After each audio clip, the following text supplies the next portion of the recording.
뭐 다양한 소식들을 전해드리고 있는데, 이 와중에 좀 가장 구독자분들 반응이 뜨거웠던, 그리고 좀 논란의 소지가 꽤 있었던 이런 소식들을 뽑아가지고 한 9개를 뽑아봤어요. 그래서 그거에 대해서 간략히 오늘 좀 설명을 드리고, 어떤 좀 반응들이 있었는지, 어떤 소식들에 사람들이 좀 열렬히 아니면 뭐 민감하게 반응하는지를 보시면 좋지 않을까 싶어요. 그래서 9가지 소식인데, 첫 번째 소식은 취업 포기하는 대한민국 2030, 그리고 두 번째는 이제 챗GPT, IQ 147 수준인 챗GPT에 대한 내용이고, 자, 세 번째는 실리콘밸리 은행이죠. 이거에 대한 관심도 아주 높으셨고, 그리고 이제 사는 금감원 CPA 구인난, 이거에 대해서도 좀 얘기를 해볼게요. 자, 그 다음에 스타트업 CFO들 일명 빤스런을 치는 이런 상황, 그리고 컨설팅 펌에 닥친 구조조정 바람, 여기도 좀 업계가 어려운 상황인가 보죠. 그리고 회계사 시장 얼어붙고 있는 이런 부분들, 그리고 세무사 토익 인정기간이 5년으로 연장한다던데, 이것도 얘기가 많던데. 자, 그리고 9번째는 이제 회법 딜 감소로 인한 승진 누락. 자, 그래서 하나하나 좀 간략히 살펴보고 어떤 뭐 얘기들이 있었는지 봐보도록 할게요. 자, 취포하는 대한민국 2030, 루저가 되느니 그냥 쉴래요. 자, 그래서 지금 경제활동을 쉬거나 포기하는 청년층이 늘어나고 있다. 그래서 지금 계속 비경제 활동 인구, 이런 인원들이 계속 늘어나고 있다는 거죠. 그래서 쉬는 이유로는 처우가 좋은 곳은 경력자 위주로 뽑아서 지원조차 하기 어렵다. 신입은 잘 안 뽑고 경력을 요구하는 기업 입장에서는 지금 뭐 구직자는 많은데 일자리는 별로 없다 보니까 어떻게든 이제 경력이 좀 있는 사람을 데려다 쓰는 게 훨씬 유리하기 때문에 신입이 지금 취준 시장을 뚫고 들어가기가 되게 어려운 상황인 것 같아요. 심지어는 뭐 인턴 같은 거 하려고 해도 무슨 경력을 요구한다든지, 그래서 여러모로 좀 쉽지 않은 이런 상황. 뭐 그렇다고 해서 눈을 낮춰서 좀 안 좋은 데 취직하면 돈도 얼마 안 주고 뭐 이러다 보니까, 그리고 처음에 좀 안 좋은 데서 시작하면 아무래도 향후에 이직하는 데 있어서 좀 제약이 많죠. 좋은 데로 가기가 되게 좀 어렵지. 그래서 아싸리 좀 더 좋은 곳을 노려보기 위해서 좀 집에서 쉬면서, 뭐 막 쉬진 않겠고, 뭐 이 사람처럼 뭐 이렇게까지 그냥 막 쉬진 않을 텐데, 나름 이제 공부도 하고 뭐 능력 개발하면서 쉬겠죠. 게다가 또 일정 조건 이상의 직장에 취직하지 못하면은 이제 패배자, 루저 취급을 하는 뭐 이런 분위기, 그리고 뭐 69시간제 개편, 뭐 69시간제보단 좀 완화될 뭐 분위기긴 하겠지만, 하여튼 뭐 이런 식으로 해가지고 지금 2030이 일을 지금 한창 빡세게 좀 일하고 열심히 일하고 이래야 되는 상황인데, 계속 취준만 하다 보면 시간만 가고 뭐 이런 상황이죠. 그래서 좀 댓글을 보면은 아무래도 좀 포괄임금제라든지 뭐 이런 것들에 대한 그 좀 악용, 이게 잘 지켜지지 않고 있다. 많은 말이 포괄임금제지, 이것 때문에 이제 이게 잘 지켜지지 않다 보니까 이제 무슨 야근이 불가피하게 되는 뭐 좀 이런 상황들이 있는 것 같아요. 자, 이제 두 번째 소식으로 가보겠습니다. IQ 147 수준인 챗GPT, 미국에서는 지금 미국 와튼 스쿨 MBA, 미국 변호사 시험, 미국 회계사 시험, 이거를 다 통과하는 수준이 된다는 거죠. 미국에선. 우리나라 또 지난번에 요번에 회계사 1차 시험 한번 챗GPT로 풀어봤었는데, 아직까지는 우리나라 말로 챗GPT는 조금 회계사 시험 같은 경우는 실망스러운 수준이었고, 전부 다 5과목 다 꽈락 나왔어. 5과목 다 꽈락 나오고 한번 그랬는데, 이제 챗GPT는 다 로그인해서 해보셨죠? 안 해보셨으면 꼭 해보시기를 추천드립니다. 이거 어떻게 돌아가는지 알아야 되고, 되게 혁명적인 그런 서비스이기 때문에 뭐 이런 사람이 나오진 않지만, 하여튼 그래서 전문가가 썼다고 해도 손색 없는 수준의 보고서를 작성.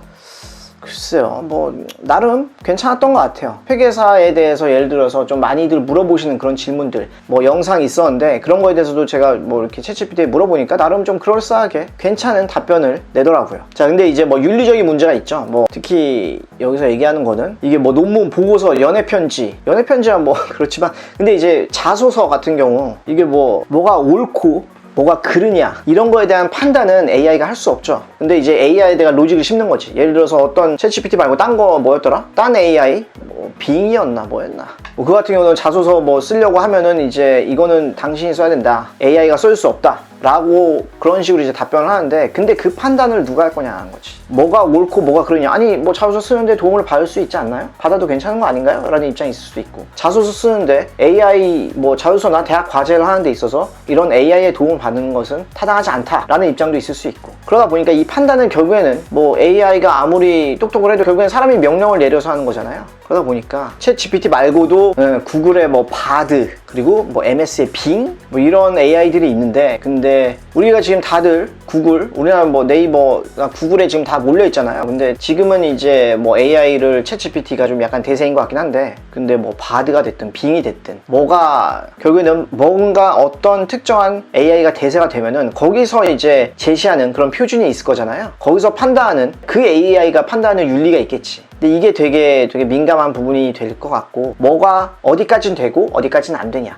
이걸 이제 AI가 판단을 할 텐데, 이 AI가 결국에는 사람이 누군가가 조종을 하는 거잖아요. 자, 그래서 뭐 많은 분들 의견 주셨는데, 뭐 좀 격한 단어를 써가면서 AI에 대체되는 거 아니냐, 뭐 이런 의견 주신 분도 있고, 그리고 심지어는 어떤 지금 회계사 2차 공부하시는 분이 저한테 연락을 주셨어요. 지금 회계사 업황이나 챗GPT 뭐 이런 걸로 인해서 자기는 회계법인에서 회계사로서 계속 사는 것은 좀 안 좋은 것 같다. 아마 유예생이신 분인 것 같은데, 뭐 몇 과목 안 남으신 그런 분이 아니실까. 근데 이제 합격을 하고 나서 회계법인에 안 가고 바로 이제 금융공기업, 금공에 가는 거에 대해서 어떻게 생각하냐 라고 이제 문의 주셨어요. 그래서 나름 답변을 드렸는데, 근데 그분 같은 경우는 이미 마음을 굳히신 것 같더라고. 챗GPT 출연과 회계사 업황이 좀 부정적으로 판단하고 계셔가지고, 챗GPT가 만약에 없었더라면 그분도 이런 판단을 안 했겠죠. 그래서 제가 느낀 것은, 그분 같은 경우는 이제 아예 그냥 대부분 경우는 회계사 시험 합격하면 회계법인에 입사를 해가지고 수습을 하잖아요. 근데 아예 회계법인에 가실 생각이 없으신 것 같더라고요. 그래서 뭐 그런 분도 등장하고 있다라는 거. 그래서 AI 컨텐츠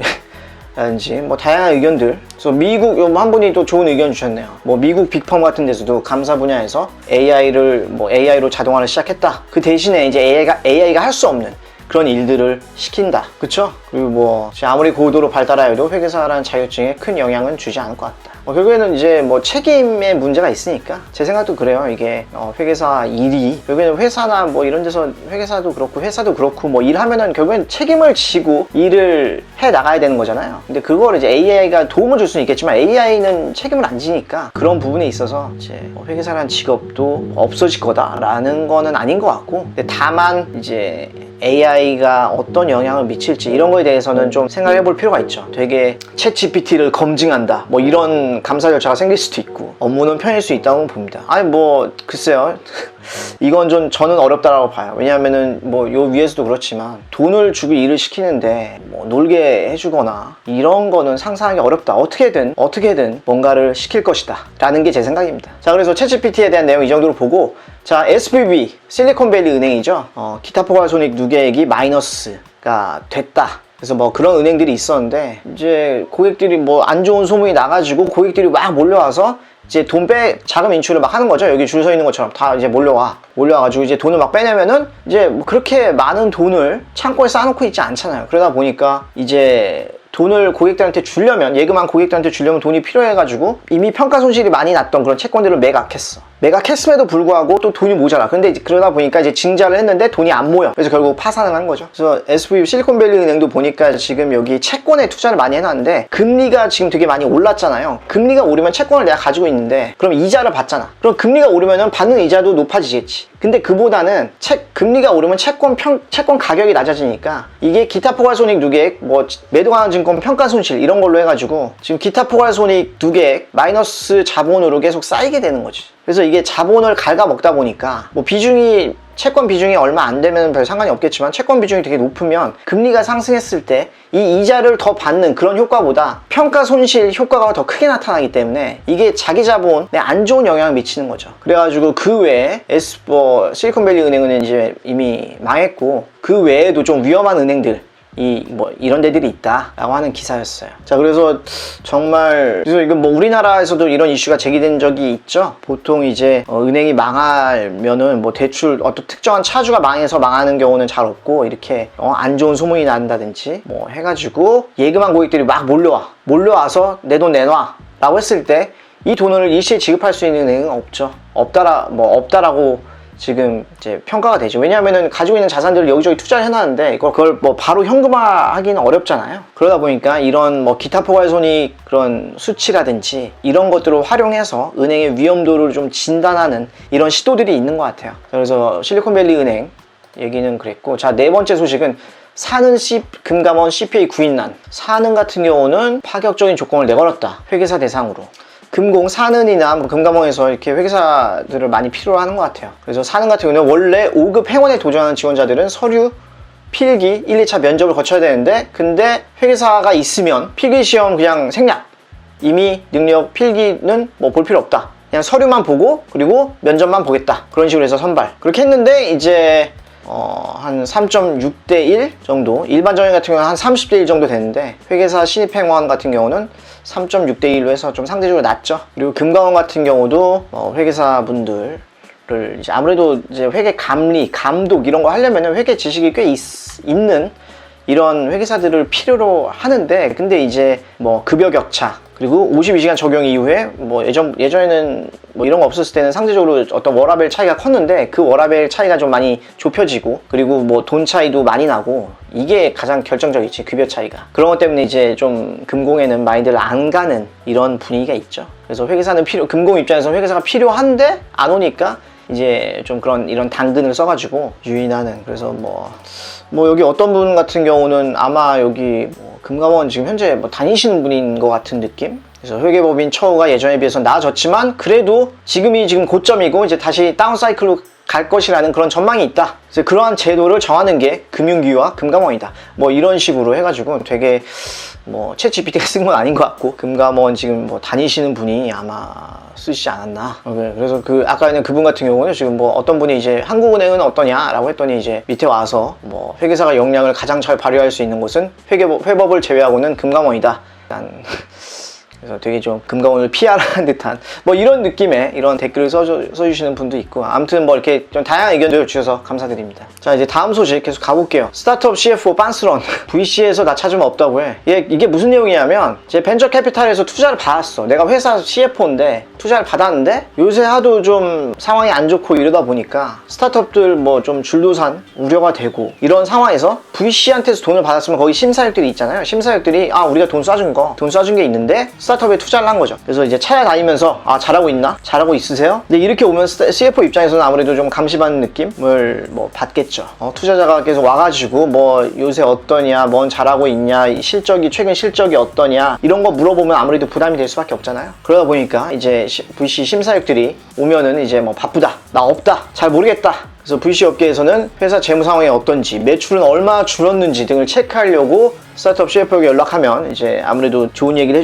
CFO 입장에서는 좋은 얘기를 해주기 어려우니까 뭐 전화 잘 안 받고, 아니면은 이제 그냥 폭풍 퇴사하고 이제 도망가는 거지. 뭐 이런 경우들이 지금 있다라는 거죠. 그래서 어디나 그렇지만 남의 돈으로 뭔가를 하면은 이런 뭐 간섭, 감시 이런 거에서 자유로울 수가 없죠. 그래서 CFO 같은 거를 하시면 이런 나 향후에 CFO를 해야겠다라고 하시는 분들은 이런 부분들도 좀 감안을 하시면 좋을 것 같아요. 장사 잘 되고 이러면 좋지만, 근데 얼마든지 사업이 꼬꾸라질 수 있고, 뭐 CFO 책임은 아니겠지만 근데 영업이 안 되는 게 CFO 책임이라고 보기는 어렵잖아요. 하지만 근데 회사가 안 좋으면 이런저런 이제 독촉, 해명 요청 이런 것들에 이제 시달릴 수밖에 없는 이런 상황이 비일비재하다라고 생각이 들어요. 자, 그래서 CFO들 이렇게 좀 약간 도망다니는 뭐 이런 상황들이 있다. 자, 다음 소식은 컨설팅 펌에 닥친 구조조정 바람. 여러분들이 아주 좋아하시는 뭐 MBB죠? 맥킨지, 베인, 버스턴 컨설팅, MBB 뭐 이런 이제 컨설팅 펌들이 구조조정을 검토하고 있다. 자, 지난 5년간 되게 호황을 누렸었나 보죠. 코로나 때 아무래도 이제 사업적으로 뭐 디지털이니 온라인 뭐 이런 걸로 하다 보니까 사업자 편도 따라왔을 테고 관련 프로젝트들이 되게 많았을 것 같은데, 근데 이제 코로나도 이제 거의 끝나가는 분위기고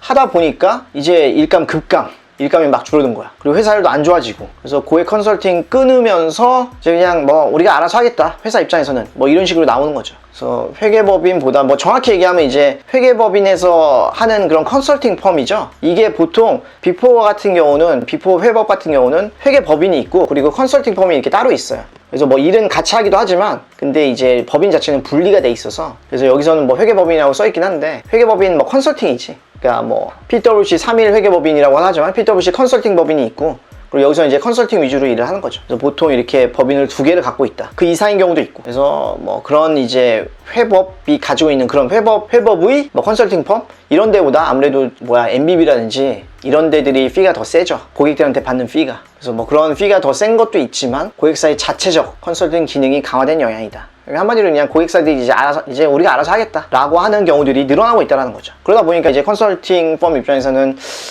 이걸 어떡하나. 그리고 이제 뭐 컨설팅 펌이랑 일을 하다가 거의 컨설턴트들을 데려오는 거야, 회사로. 그러면은 컨설턴트를 이제 내재화하는 거죠. 뽑아가지고 굳이 외부 어떤 컨설팅 회사한테 일감 맡기고 이러면 이제 돈 많이 드니까 그렇게 이제 같이 일하다가 우리 회사로 오세요. 그러면은 그 했던 역할을 컨설팅 받았던 그걸 이제 시키는 거지. 그럼 이제 비용을, 회사 입장에서는 비용을 많이 아낄 수 있으니까 이런 식으로 인력을 좀 뭐 일명 좀 빼오는 뭐 이런 경우도 덜어 있는 것으로 보입니다. 자, 다음 소식 계속해서 갈게요. 회계사 시장도 얼어붙나 경기 침체. 회계사 1차 시험 이미 발표가 났죠. 발표가 났는데 근데 이제 전년에 비해서 지금 뭐 그렇게 많이 증가하진 않았다. 회계사 1차 시험 응시자들이 기존 몇 년 동안은 진짜 매년 한 2,000명, 2,600명 이렇게 막, 특히 코로나 기간에는 엄청나게 증가를 했는데 근데 올해는 그 증가세가 급주춤했다. 그래서 업계에서는 타 분야로 진출했던 회계사들의 뭐 유턴, 이직률 감소 뭐 이런 것들이 있는데, 근데 이제 뭐 댓글에서도 어떤 분이 말씀해 주셨듯이 약간 좀 상위권 문과대학생들 공급을 이제 대부분 품어가지고 더 이상 늘어나기 힘들다라고 보는 이 얘기가 좀 가장 신빙성이 있는 것 같아요. 그래서 어떤 분 같은 경우도 주변에서 툭하면 준비하려 하길래 엄청나게 늘어난 줄 알았는데 실상은 작년이랑 별 차이가 없었다. 그래서 뭐 공부하려고 폼 잡는 사람들이 되게 많았나 보죠. 그런데 실제로 수출이 나타난 거 보면은 지금 이제 거의 약간 거의 맥스를 찍은 게 아닌가라는 좀 그런 분위기. 자, 그래서 뭐 참고로 보시면 될 것 같고, 아마 근데 이제 또 요번에 지금 들린 얘기에 의하면은 세무사 시험 같은 경우는 지금 엄청나게 응시자가 늘어났다고 하더라고요. 지금 뭐 1차 시험 접수를 받고 있는 상황인 것 같은데, 작년에는 한 1차 시험에 접수하신 분들이 18,000명이었는데 지금은 이미 21,000명을 넘어선 뭐 이런 상황? 그래서 세무사 시험도 엄청나게 지금 사람들이 많이 몰리고 있는 이런 상황이 아닌가 싶어요. 자, 다음 소식도 이제 세무사 관련된 내용인데, 세무사 토익 인정 기간 5년으로 연장한다던데, 뭐 이거 자체는 글쎄요, 이제 토익을 우리가 보면 유효기간 이 2년으로 돼 있죠. 근데 이제 뭐 세무사 시험 같은 경우에는 뭐 토익 기관 여기서 뭐 2년이라고 하는 거는 그냥 뭐 됐고, 5년으로 토익 뭐 여기서 이 협회가 뭐라고 하든 5년으로 해주겠다. 이게 보니까 뭐 다른 국가 시험이라든지 여기서도 이제 5년 동안 인정을 해주는 것 같더라고요. 그래서 뭐 토익 협회보다는 아무래도 이제 국가에서 정하는 게 더 우선이니까 이렇게 5년으로 해주겠다. 그래서 세무사 시험 같은 경우 뭐 토익 인정 기간 원래는 이제 2년이었는데 5년으로 연장한다. 근데 회계사는 뭐 그냥 계속 지금 2년으로 남아 있는 거고, 회계사도 같이 연장이 됐으면 좋았을 텐데, 사실 이게 뭐 700점 이상은 뭐 큰 대단한 허들은 아닌데, 근데 이제 1차 시험 또 여러 번 보시는 분들 같은 경우는 이거를 이제 또 갱신을 해야 되는 이런 부담이 있는 거죠. 그래서 저도 요거는 그때 뭐 그냥 지나갔는데, 뭐 이거 네이버 블로그 같은데 하면은 이 내용이 조회수가 월등히 높더라고. 월등히 딴 포스팅에 비해서. 그러니까 유튜브는 커뮤니티에 뭐 조회수 그냥 좋아요만 찍히지 이게 조회수가 몇 나왔는지는 알 수 없거든요. 근데 블로그 같은 경우는 그 글이 있으면 조회수가 나오는데